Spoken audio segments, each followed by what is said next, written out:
안녕하세요. 한국꿀벌연구소입니다. 이제 올해 봉군 관리도 서서히 끝으로 가고 있습니다. 얼마 전까지만 해도 늦더위가 기승을 부렸는데요. 이제 기온이 내려가면서 산란력이 떨어지는 시기에 도래했습니다. 이에 맞춰서 월동 준비가 시작되어야 합니다. 이번 달 봉군 관리에서 다룰 내용입니다. 월동 식량 공급, 산란 멈추기, 합봉하기, 응애 관리, 소비 축소. 첫째로 월동식량 공급입니다. 10월 초는 아직 낮 기온이 20도가 넘어서 본격적인 추위가 오지도 않았는데요. 그런데 아직 본격적인 추위가 오기도 전인데 왜 미리부터 이렇게 식량 공급을 해야 할까요? 먼저 꿀벌들이 꿀을 만드는 과정을 알고 접근한다면 좀 더 이해가 빠를 것 같습니다. 꿀벌이 꽃에서 채집한 꿀은 주로 자당으로 이루어져 있습니다. 물론 설탕도 자당입니다. 이 자당은 포도당과 과당, 즉 두 개의 당이 결합된 이당류에 속합니다. 우리 사람도 자당을 섭취하면 소화 과정에서 자당 분해 효소를 통해서 포도당과 과당으로 분해가 됩니다. 이제 분해가 된 포도당과 과당은 단당류가 되어서 우리 신체의 에너지원으로 사용이 됩니다. 꿀벌도 사람과 마찬가지로 이당류인 자당을 바로 소화하지 못하고 단당류로 분해해야만 사용할 수 있습니다. 그래서 꿀벌도 자당을 소화하기 위해서는 인버타제라고 하는 전화요소를 분비해서 자당을 포도당과 과당으로 분해해야 합니다. 이렇게 분해된 단당류는 꿀벌이 에너지원으로 사용할 수 있게 되는 것이죠. 사람과 꿀벌 모두 같은 원리로 탄수화물을 에너지원으로 변환하는 과정을 거친다고 볼 수 있습니다. 조금 전 꿀벌이 전화요소를 분비해서 생존하기 위한 에너지원, 즉 식량을 만든다고 했는데요. 이 전화요소는 기온이 내려가면 이 효소의 분비가 줄어들게 됩니다. 그러면 당연히 식량을 만들 수가 없게 되겠죠. 그래서 추위가 오기 전인 바로 이 시기에 월동식량 공급을 완료해야 하는 것입니다. 둘째, 산란 멈추기입니다. 제가 하는 방식이 아닌 다른 방식으로 벌을 키우는 분들도 계십니다. 집집마다 자식을 키우고 교육을 시키는 방식이 다르잖아요. 꿀벌을 키우는 건 역시 모든 사람이 같을 수는 없습니다. 저는 월동식량 공급이 완료된 후에 벌통을 서늘하게 유지하는 것이 중요한 관리 방법 중에 하나라고 생각합니다. 이제부터는 꿀벌들의 활동이 줄어들어야 하고 산란이 지속되지 않도록 환경을 만드는 것이 월동 성공에 큰 도움이 될 것으로 보고 있습니다. 그 이유는 다음과 같습니다. 월동 준비가 시작이 되면 꿀벌들은 활동을 최소화하고 또 저장된 식량을 적게 소비하는 것이 중요합니다. 산란이 계속된다면 벌통 내에 온도를 유지하기 위해서 꿀벌들이 지속적으로 에너지를 사용하게 될 것이고 이로 인해서 수명이 그만큼 줄어들고 또 식량 소모 또한 증가할 수 있습니다. 그렇게 되면 내년 봄에 육아할 벌들이 감소하게 되겠죠. 따라서 서늘하고 적절한 환경을 만들어줘서 꿀벌들이 활동을 최소화하고 또 식량을 아끼면서 안정적으로 월동을 날 수 있는 상태를 유지하는 것이 중요합니다.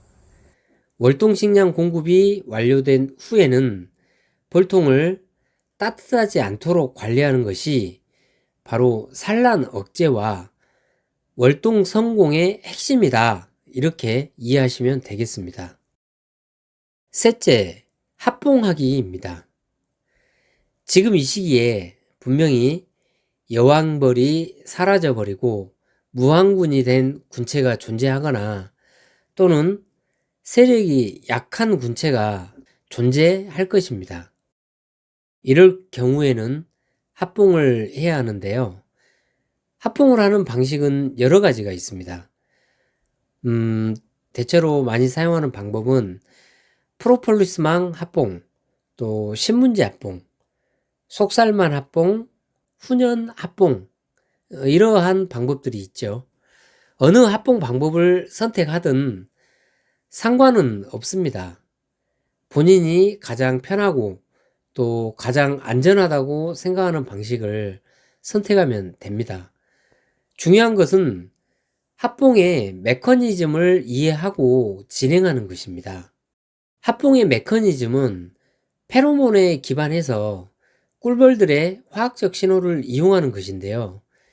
이 페로몬은 꿀벌 사회에서 매우 중요한 역할을 하고 있습니다.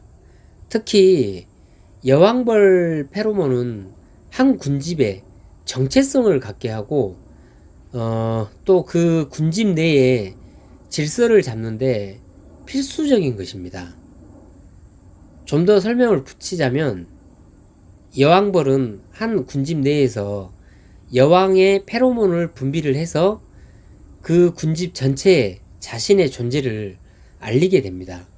그래서 여왕 페로몬은 일벌들의 행동을 조절하기도 하고 하나의 군집이 안정적으로 유지되도록 하는 것입니다. 합봉 과정에서는 두 군집의 여왕이 모두 존재한다고 했을 때 모두 페로몬을 분비하고 있기 때문에 이것을 어떻게 조정하는지가 중요하겠죠. 합봉을 성공적으로 이루기 위해서는 두 군집의 꿀벌들이 여왕의 페로몬을 공유해야 합니다.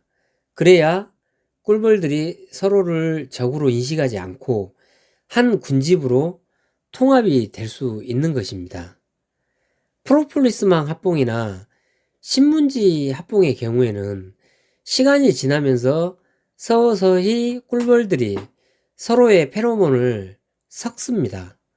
이 과정에서 페로몬이 자연스럽게 섞여서 합봉이 원활하게 진행되는 것이죠.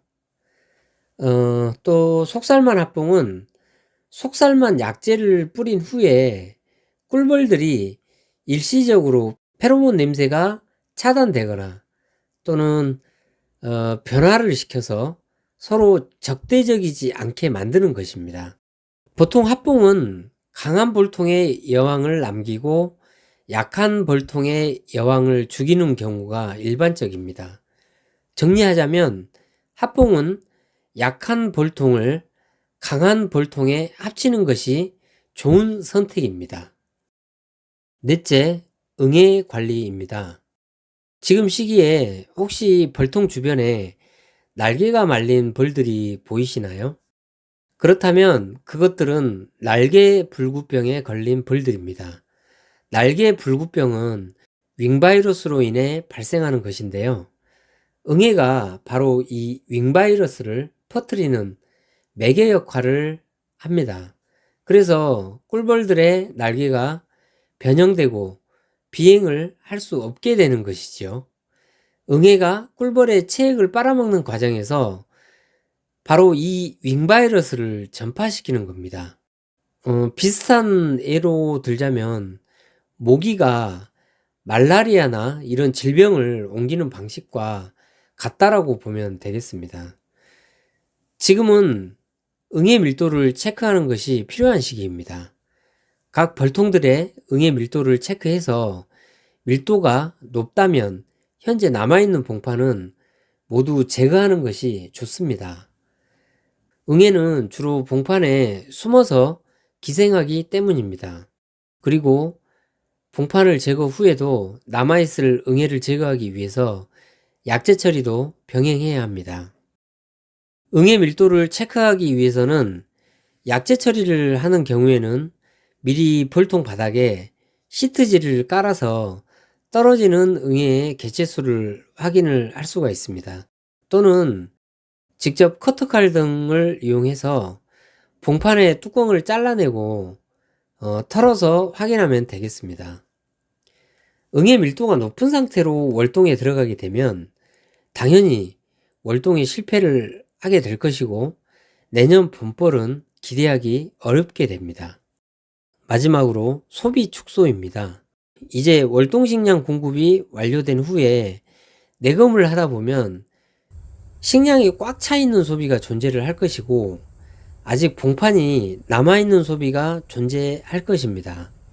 이때 벌들은 본능적으로 육아를 위해서 봉판이 남아있는 소비에 더 많이 붙어 있을 것입니다. 그럼 식량이 차 있는 소비에는 벌들이 그만큼 덜 붙어서 헐렁하겠죠. 그럴 때는 식량이 차 있는 소비를 사양기 뒤쪽으로 넘겨 놓으면 되겠습니다. 자, 이제 얼마 지나면 남아있던 봉판에서는 모두 출방을 하게 되는데요. 이 소비는 식량이 부족한 소비가 됩니다. 그럼 미리 넘겨 놓았던 식량 소비를 다시 안쪽으로 재배치를 하고 빈 소비는 빼내주면 되겠습니다. 자, 이렇게 이번 달도 월동 준비 잘 하셔서 내년 봄에도 건강한 꿀벌들을 만나시길 기원합니다.